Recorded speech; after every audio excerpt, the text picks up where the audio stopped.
प्रिय विद्यार्थियों, online classes में आपका स्वागत है। देखो, ये जो टॉपिक चल रहा है पहले से चला आ रहा है, प्रौढ़ शिक्षा पर जो टॉपिक चल रहा है अभी ये कविता खत्म नहीं हुई है, समाप्त नहीं हुई है। इसको हम आगे बढ़ाते हुए इसका अर्थ कर रहे हैं। तो देखो, इसमें कुछ एक दो कठिन शब्दार्थ आए हैं और कुछ ज़्यादा नहीं आए हैं।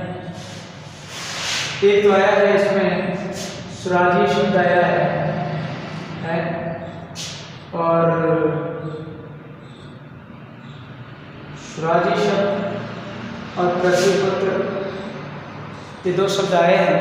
वो जो दो शब्द आए तो आया सुराजी और एक आया पृथ्वीपुत्र।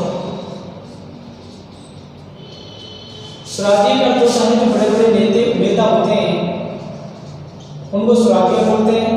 पृथ्वीपुत्र किसान को बोलते हैं किसान या मजदूर। सुराजी कहते हैं बड़े नेता को और पृथ्वीपुत्र कहते हैं किसानी मजदूर को कहा गया है। तो देखो, इसमें और कोई कठिन शब्द नहीं है, मैं इसको पढ़ करके अभी सुना देता हूँ और इसका अर्थ भी करता हूँ। तो देखिए, मगर चालाक सुराजिए आजादी के बाद के अंधेरे में। मगर चालाक सुराजिए आजादी के बाद के अंधेरे में अपने पुरखों का रंगीन बलगम और गलत इरादों का मौसम जी रहे थे। मगर चालाक सुराजिए आजादी के बाद के अंधेरे में अपने पुरखों का रंगीन बलगम और गलत इरादों का मौसम जी रहे थे। अपने दराजों की भाषा में बैठकर गरम कुत्ता खा रहे थे, सफेद घोड़ा पी रहे थे। उन्हें तुम्हारी भूख पर भरोसा था। सबसे पहले उन्होंने एक भाषा तैयार की जो तुम्हें न्यायालय से लेकर नींद से पहले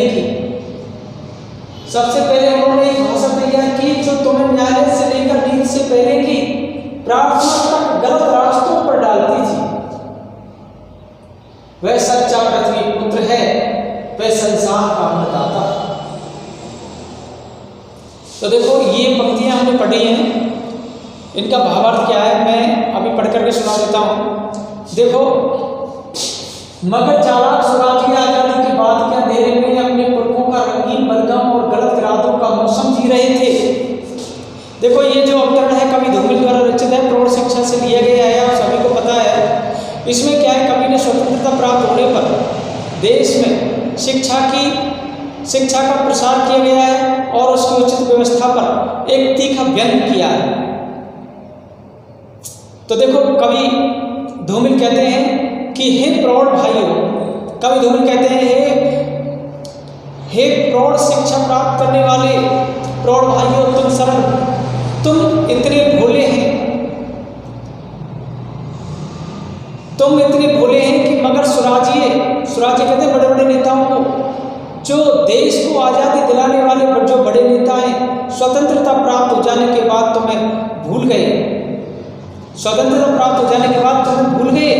जनता को आज़ादी का लाभ मिलना चाहिए, ये बात भी भूल गए कि जनता को आज़ादी का लाभ मिलना चाहिए, उस बात को भी भूल गए। और इतना ही नहीं, वे सुराजी अपने बुजुर्गों के कठोर परिश्रम एवं त्याग से प्राप्त स्वतंत्रता का उपयोग स्वार्थ साधने और मस्ती से जीवन यापन करने में लग गए हैं। जो सुराजी जो मतलब बड़े बड़े नेता, वे बड़े बड़े नेता क्या है, बुजुर्गों के कठोर परिश्रम में त्याग से प्राप्त स्वतंत्रता का उपयोग करने और स्वार्थ साधने मस्ती से जीवन यापन करने में लग गए। इस प्रकार वे गलत कार्य करते हुए गलत इरादों में मस्त रहते हैं। मतलब उनका विरोध नहीं करते गलत बातों का, उन पर गलत इरादों में मदमस्त रहते हैं।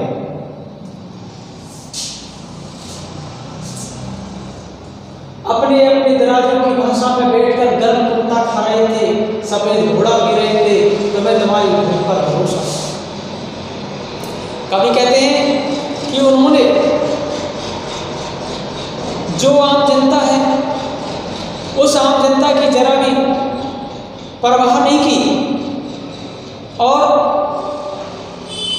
वे उच्च अधिकारियां, जो उच्च अधिकारी होते हैं, ऊंचे ऊंचे पदों पर बैठे रहते हैं, उन उच्च अधिकारियों ऊंचे ऊंचे पदों पर बैठ करके, जो अधिकारी थे वे ऊंचे ऊंचे पदों पर बैठ करके अपनी अपनी अपनी कुर्सी को संभाल कर मनचा खाते पीते रहे। वे ऊंचे अधिकारी हैं, वे केवल अपनी कुर्सी का ध्यान रखते हैं, जनता का कुछ ध्यान नहीं रखते। वे तो क्या है, अच्छा खाना पीना चाहिए उनको, बस अपनी कुर्सी को संभालते और मन में आता जो कुछ खाते पीते रहते हैं, और पका मांस और महंगी शराब का भी सेवन करते हैं। ये लोग मस्ती करते रहे, ऐसे कोई लेना देना नहीं होता है। ये अपनी मस्ती मस्त रहते हैं, खाते पीते रहते हैं, अपनी कुर्सी को संभालते हैं, अपने पद का ध्यान रखते हैं, बस आम जनता से कोई लेना देना नहीं है इनका। ये स्वार्थी प्रवृत्ति के लोग हैं। तो देखो, सबसे पहले उन्होंने भाषा तैयार की जो तुम्हें न्याय में से लेकर के इससे पहले की प्रार्थना तक गलत रास्तों पर डालती थी। वह संसार का अन्नदाता है। देखो, कवि हैं जो व्यंग्यात्मक रूप से कहते हैं कि उन नेताओं ने सबसे पहले तुम्हें ठगने के लिए या तुम्हें भूल में डालने के लिए एक विशेष शब्दावली तैयार की है, जिससे कि शब्दावली के कारण तुम न्यायालय में अपनी बात रख सके, और बात रख लिए जाने पर भी कुछ नहीं कर सको, कुछ नहीं कर सको। उन्होंने एक ऐसी भाषा में तैयार की है, एक ऐसी भाषा तैयार की है, एक ऐसी शब्दावली तैयार की है कि कोर्ट कचहरी में भी वो नहीं जान सके, अपनी बात को नहीं रख सके। दूसरी भाषा का इस्तेमाल किया गया है उसमें, जिससे कि हमारे भारतीय लोग, गरीब लोग नहीं जान सकते उस भाषा को, तो उनके साथ में अन्याय होगा। देखो, वह शब्दावली जो जिस भाषा में तैयार की गई है, ना केवल तुम्हारी प्रार्थना को अपितु तुम्हें भी गलत मार्ग पर ले जाते हैं, तुम्हें भी एक गलत रास्ता दिखा देती है वो शब्दावली, क्योंकि तुम उसके विषय में नहीं जानते। वे बड़े लोग, राजनेता तुम्हें कहते हैं कि तुम सच्चे पृथ्वी पुत्र हो, धरती को जोत करके, खूब परिश्रम करके अन्न उगाते हो और सभी को अन्न देते हो, अर्थात तुम अन्नदाता कहलाते हो। इस प्रकार तुम्हारी ये झूठी प्रशंसा करते हैं, और झूठी प्रशंसा करके वे अपना स्वार्थ पूरा कर लेते हैं, तथा तुम्हें भूखा रखने के लिए, भूखा रहने के लिए बाध्य कर देते हैं, और तुम्हें भूखा रख देते हैं। तुम्हारे क्या है कि तुम्हारे मुंह पर झूठी प्रशंसा कर देते हैं, मीठा मीठा बोल लेते हैं, और तुम समझते हैं कि ये हमारी प्रशंसा कर रहे हैं, ये हमारा भला सोच रहे हैं, परंतु नहीं, वो अपना स्वार्थ पूरा करते हैं। तुम्हारी झूठी प्रशंसा करके अपना स्वार्थ पूरा कर देते हैं और तुम्हें भूखा रख देते हैं। तो इसमें देखो, जो देश को आज़ादी मिलने के बाद जो नेता लोग हैं, वो अपने स्वार्थ के वशीभूत ही काम करते रहते हैं, स्वार्थ में लग जाते हैं। जनता के लिए वे कुछ भी नहीं करते हैं। और जो नेता लोग हैं वो सुविधा संपन्न वस्तुओं को भोगते हैं। इस पर कवि ने व्यंग्य किया है, और श्रमिक हैं, कृषक हैं, खेतीहार हैं, उनके प्रति सहानुभूति दिखाते हैं, कोरी सहानुभूति दिखाते हैं। बच्चों, ये अगला पद है, इसको मैं पढ़ करके सुना देता हूँ। मगर तुम्हारे लिए कहा गया हर वाक्य एक धोखा है जो तुम्हें दलदल की ओर ले जाए। जाता है। मगर तुम्हारे लिए कहा गया हर बार एक धोखा है जो तुम्हें दलदल की ओर ले जाता है। लहराती हुई फसलें, बहती हुई नदी, उड़ती हुई चिड़िया, ये सब सिर्फ तुम्हें धोखा करने की चाल है। क्या तुमने कभी सोचा कि तुम्हारा ये जो बुरा हाल है इसकी वजह क्या है? क्या तुमने कभी सोचा कि तुम्हारा ये जो बुरा हाल है इसकी वजह क्या है? इसकी वजह खेद है जो तुम्हारे भूख का दलाल है। आखिर मैं समझता हूं कि यह एक ऐसा सत्य है जिसे मैं सरकार के हुए हर आदमी झिझकता है। मगर तुम खुद सोचो कि डबेरे में डूबता हुआ सूरज खेत के पेड़ पर खड़े आदमी को एक लंबी परछाई के सिवा और क्या दे सकता है? तो देखो बच्चों, इसमें कवि ने सामान्य जनता की जो शांत प्रवृत्ति है, सामान्य जनता की जो शांत प्रवृत्ति है उसे चुप रहने की मानसिकता को मुख खोलने की प्रेरणा प्रदान की है। जो चुप रहने की जो मानसिकता है वो मानसिकता खत्म कर दी है और उसे अपनी बात रखने के लिए प्रेरित किया है।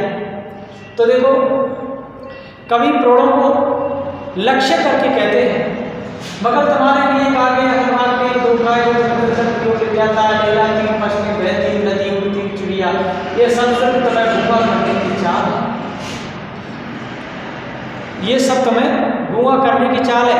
कवि प्रणों को अपना लक्ष्य बनाते हैं, केंद्र बिंदु बनाते हैं और केंद्र बिंदु बना करके, लक्ष्य बना करके स्वार्थी नेताओं के द्वारा भाषा की जो मनगढ़ंत उनकी जो छवि है तुमको भ्रम में बांध कर रखने के लिए गढ़ी गई है।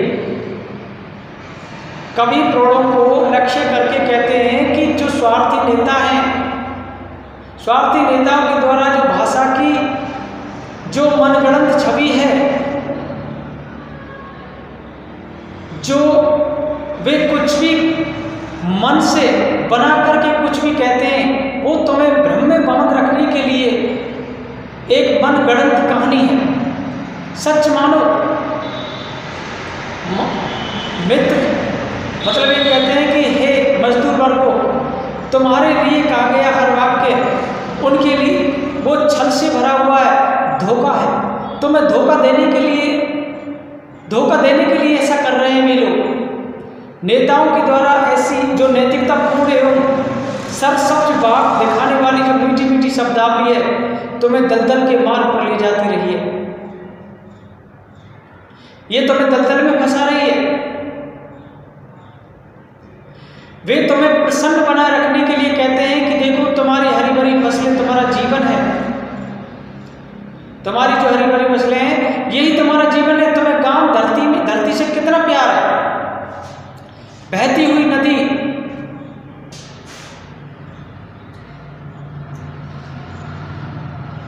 बहती हुई नदी, उड़ती हुई चिड़िया, बहती हुई नदी, उड़ती हुई चिड़िया तुम्हारे जीवन के ये एक अभिन्न अंग माने गए हैं। इनको देख देख करके तुम कितने प्रसन्न रहते हो। ये सब जो कथन है, क्या तुमने कभी सोचा कि तुम्हारा ये जो बुरा हाल है इसकी वजह क्या है? इसकी वजह खेत है। कवि कहते हैं कि ये जो तुम्हारा कथन है, ये तुम जो कहते हो, तुम्हें गूंगा बना रखने के लिए उन लोगों की एक चाल बनाई गई है कि तुम अपनी बात किसी के सामने नहीं रख सको। तुम्हें तुम्हारा शोषण करने के लिए ऐसा किया गया है। लेकिन तुम कितनी असहाय विपन्नता का जीवन जी रहे हैं। क्या कभी तुमने ये सोचा है कि तुम्हारी इस अभावग्रस्त जीवन का वास्तविक कारण क्या है? तुमने कभी ये सोचा? तुम्हारी जो अभावों का जो वास्तविक कारण है वो क्या है? तुमने कभी नहीं सोचा। इसकी वजह में खेद है जो तुम्हारी भूख का दलाल है। आहा, मैं समझता हूं कि ये ऐसा सत्य है जिसे सटते हुए हर आदमी झिझकता है। मगर तुम खुद सोचो कि डबेरे में डूबता हुआ सूरज खेत की मेड़ पर खड़े आदमी को एक लंबी परछाई के सिवा और क्या दे सकता है? कभी कहते हैं कि हे मजदूर वर्ग, हे किसान मित्र, मैं अक्षर ज्ञान ही नहीं कराना चाहता तुमको मैं प्रौढ़ शिक्षा से ही परिचित नहीं कराना चाहता, बल्कि तुम्हारी जो समस्या है उस समस्या को तुम्हें कारण बता करके तुम्हें मैं विवेकशील बनाना चाहता हूं, मैं बुद्धिमान करना चाहता हूं तुमको। तुम्हारी ऐसी जो बिगड़ी हुई हालत है, वो दयनीय हालत है, उस दयनीय हालत का मूल कारण तुम्हारे खेत है।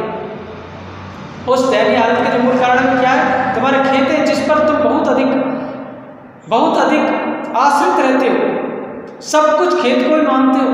तुम्हारी भूख व्यवस्था को देखकर ये खेत ही तुम्हारे लिए एक दलाली करता है।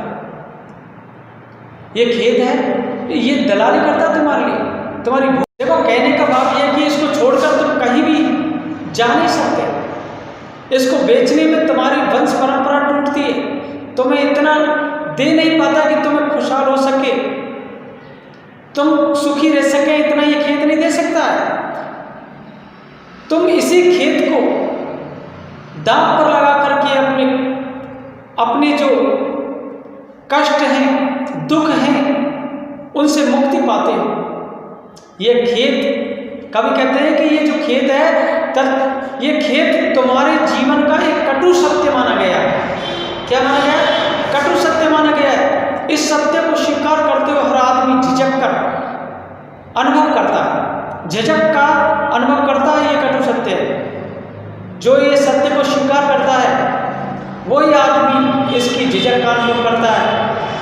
कभी कहते हैं कि अरे भाई किसान मित्र, क्या खेत की मेड़ पर डूबता हुआ सूरज ही जीवन का समूचा सत्य है? ये डूबता सूरज तुमको जीवन में दे सकता है? दे ही क्या सकता है? मेड़ पर तुमको ये डूबता जो सूरज है, एक लंबी परछाई के अतिरिक्त और कुछ नहीं दे सकता। केवल एक लंबी परछाई दे सकता है, कुछ नहीं दे सकता। कभी समय बोध, कभी कहता है कि समय बोध को पहचानो, अपने विवेक को जागृत करो, जिससे कि तुम्हारा शोषण नहीं हो सके। लोग तुम्हारा शोषण कर रहे हैं, पर तुम अपनी बुद्धि को, अपने विवेक को आगे बढ़ाने की कोशिश नहीं कर रहे। जागृत करो अपनी बुद्धि को, बढ़ाओ अपनी बुद्धि। तो देखो, इसमें क्या है, जो ये हमारा भारत में जो लोकतंत्र है, इसमें बड़े बड़े नेता हैं, सेठ हैं, मंत्री हैं, ये सभी भोले भाले मजदूरों को बड़े बड़े मीठे मीठे भाषण देते हैं, उनको बड़े बड़े आश्वासन देते हैं। ये सब क्या है? ये सब उनकी चाल बताई गई, ये सब उनकी चाल है। और ऐसा करके ही वे किसानों का, मजदूरों का शोषण करते आ रहे हैं।